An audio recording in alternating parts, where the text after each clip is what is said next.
लीजिए सुनिए मुंशी प्रेमचंद के लिखे उपन्यास कर्मभूमि के 37वें भाग को मेरी यानी समीर गोस्वामी की आवाज में। अभी मूसलाधार वर्षा हो रही थी। संध्या से पहले संध्या हो गई थी और सुखदा ठाकुर द्वारे में बैठी हुई ऐसी हड़ताल का प्रबंध कर रही थी जो म्यूनिसिपल बोर्ड और उसके कर्णधारों का सिर हमेशा के लिए नीचा कर दे। उन्हें हमेशा के लिए सबक मिल जाए कि जिन्हें वे नीच समझते हैं उन्हीं की दया और सेवा पर उनके जीवन का आधार है।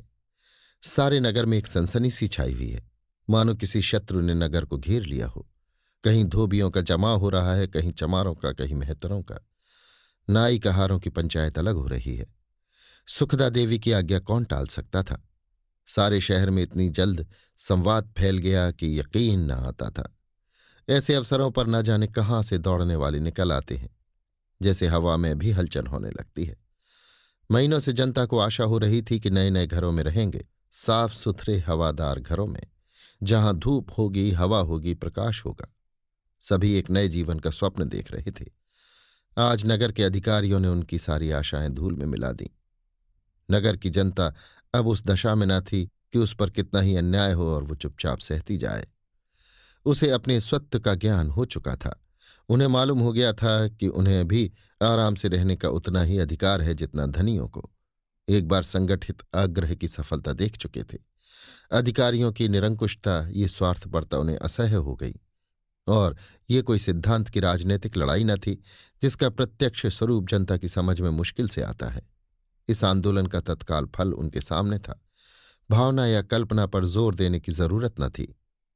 शाम होते होते ठाकुर द्वारे में अच्छा खासा बाजार लग गया। धोबियों का चौधरी मैकू अपनी बकरे की सी दाढ़ी हिलाता हुआ बोला। नशे से आंखें लाल थीं। कपड़े बना रहा था कि खबर मिली, भागा आ रहा हूं। घर में कहीं कपड़े रखने की जगह नहीं है, गीले कपड़े कहाँ सूखें। इस पर जगन्नाथ मेहरा ने डांटा। झूठ न बोलो मैकू, तुम कपड़ा बना रहे थे अभी? सीधे ताड़ी खाने से चले आ रहे हो। कितना समझाया गया पर तुमने अपनी टेक न छोड़ी। मैकू ने तीखे होकर कहा। लो अब चुप रहो चौधरी, नहीं अभी सारी कलई खोल दूंगा। घर में बैठकर बोतल की बोतल उड़ा जाते हो और यहां आकर सेखी बगाड़ते हो। मेहतरों का जमादार मतई खड़ा होकर अपनी जमींदारी की शान दिखाकर बोला। पंचो, ये बखत बदहवाई बातें करने का नहीं। जिस काम के लिए देवी जी ने बुलाया है उसको देखो और फैसला करो कि अब हमें क्या करना है। उन्हीं बिलों में सड़ते रहें या चलकर हाकिमों से फरियाद करें। सुखदा ने विद्रोह भरे स्वर में कहा। हाकिमों से जो कुछ कहना सुनना था कह सुन चुके, किसी ने भी कान न दिया। 6 महीने से यही कहासुनी हो रही है। जब अब तक उसका कोई फल न निकला तो अब क्या निकलेगा। हमने आरजू मिन्नत से काम निकालना चाहा था, पर मालूम हुआ सीधी उंगली से घी नहीं निकलता। हम जितना दबेंगे ये बड़े आदमी हमें उतना ही दबाएंगे। आज तुम्हें तय करना है कि तुम अपने हक के लिए लड़ने को तैयार हो या नहीं। चमारों का मुखिया सुमीर लाठी टेकता, मोटा चश्मा लगाए, पोपले मुंह से बोला। अरज मारूद करने के सिवा और हम कर ही क्या सकते हैं? हमारा क्या बस है? मुरली खटीक ने बड़ी बड़ी मूंछों पर हाथ फेर कर कहा। बस कैसे नहीं है? हम आदमी नहीं है कि हमारे बाल बच्चे नहीं हैं? किसी को तो महल और बंगला चाहिए, हमें कच्चा घर भी ना मिले। मेरे घर में 5 जने हैं, उनमें से 4 आदमी महीने भर से बीमार हैं। उस काल कोठरी में बीमार ना हो तो क्या हो? सामने से गंदा नाला बहता है, सांस लेते नाक फटती है। ईदू कुंजड़ा अपनी झुकी हुई कमर को सीधा करने की चेष्टा करते हुए बोला। अगर मुकद्दर में आराम करना लिखा होता तो हम भी किसी बड़े आदमी के घर न पैदा होते। हाफिज हलीम आज बड़े आदमी हो गए हैं, नहीं मेरे सामने जूते बेचते थे। लड़ाई में बन गए, अब रईसों के ठाठ हैं। सामने चला जाऊं तो पहचानेंगे भी नहीं, नहीं तो पैसे धेले की मूली तुरई उधार ले जाते थे। अल्लाह बड़ा कारसाज है, अब तो लड़का भी हाकिम हो गया है, क्या पूछना है। जंगली घोसी पूरा काला देव था, शहर का मशहूर पहलवान। बोला। मैं तो पहले ही जानता था, कुछ होना हवाना नहीं है। अमीरों के सामने हमें कौन पूछता है? अमीर बेग पतली लंबी गर्दन निकालकर बोला। बोर्ड के फैसले की अपील तो कहीं होती होगी, हाईकोर्ट में अपील करनी चाहिए। हाईकोर्ट न सुने तो बादशाह से फरियाद की जाए। सुखदा ने मुस्कुराकर कहा। बोर्ड के फैसले की अपील वही है जो इस वक्त तुम्हारे सामने हो रही है। आप ही लोग जज हैं। बोर्ड अमीरों का मुंह देखता है। गरीबों के मोहल्ले खोद खोद कर फेंक दिए जाते हैं, इसलिए कि अमीरों के महल बने। गरीबों को 10-5 रुपए मुआवजा देकर उसी जमीन के हजारों वसूल किए जाते हैं। उस रुपए से अफसरों को बड़ी बड़ी तनख्वाहें दी जाती है। जिस जमीन पर हमारा दावा था वो लाला धनीराम को दे दी गई। वहां उनके बंगले बनेंगे। बोर्ड को रुपए प्यारे हैं, तुम्हारी जान की उसकी निगाह में कोई कीमत नहीं। इन स्वार्थियों से इंसाफ की आशा छोड़ दो। तुम्हारे पास कितनी शक्ति है इसका उन्हें ख्याल नहीं है। वे समझते हैं ये गरीब लोग हमारा कर ही क्या सकते हैं। मैं कहती हूं तुम्हारे ही हाथों में सब कुछ है। हमें लड़ाई नहीं करनी है, फसाद नहीं करना है, सिर्फ हड़ताल करना है, ये दिखाने के लिए कि तुमने बोर्ड के फैसले को मंजूर नहीं किया। और ये हड़ताल 1-2 दिन की नहीं होगी। ये उस वक्त तक रहेगी जब तक बोर्ड अपना फैसला रद्द करके वो जमीन न दे दे। मैं जानती हूं ऐसी हड़ताल करना आसान नहीं है। आप लोगों में बहुत ऐसे हैं जिनके घर में 1 दिन का भी भोजन नहीं है, मगर ये भी जानती हूं कि बिना तकलीफ उठाए आराम नहीं मिलता। सुमेर की जूते की दुकान थी। 3-4 चमार नौकर थे। खुद जूते काट दिया करता था। मजूरी से पूंजीपति बन गया था। घास वालों और साइसों को सूत पर रुपए भी उधार दिया करता था। मोटी ऐनकों के पीछे से बिज्जू की भांति ताकता हुआ बोला, हड़ताल होना तो हमारा बिरादरी में मुश्किल है बहू जी। यूं आपका गुलाम हूं और जानता हूं कि आप जो कुछ करेंगी हमारी ही भलाई के लिए करेंगी, पर हमारी बिरादरी में हड़ताल होना मुश्किल है। बेचारे दिन भर घास काटते हैं, सांझ को बेचकर आटा दाल जुटाते हैं, तब कहीं चूल्हा जलता है। कोई सहीस है, कोई कोचवान, बेचारों की नौकरी जाती रहेगी। अब तो सभी जाति वाले सहीसी कोचवानी करते हैं। उनकी नौकरी दूसरे उठा लें तो बेचारे कहाँ जाएंगे। सुखदा विरोध सहन न कर सकती थी। इन कठिनाइयों का उसकी निगाह में कोई मूल्य न था।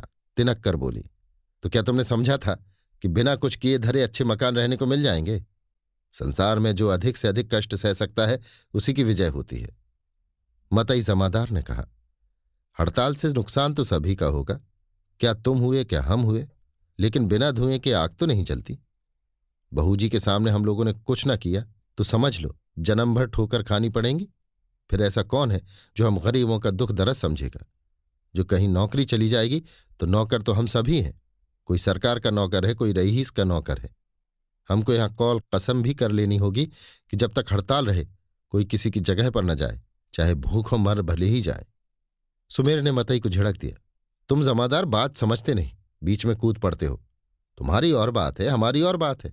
हमारा काम सभी करते हैं, तुम्हारा काम और कोई नहीं कर सकता। मैकू ने सुमेर का समर्थन किया। ये तुमने बहुत ठीक कहा सुमेर चौधरी। हम ही को देखो, अब पढ़े लिखे आदमी धुलाई का काम करने लगे हैं। जगह जगह कंपनी खुल गई है। ग्राहक के यहां पहुंचने में 1 दिन की भी देर हो जाती है तो वो कपड़े कंपनी में भेज देता है। हमारे हाथ से ग्राहक निकल जाता है।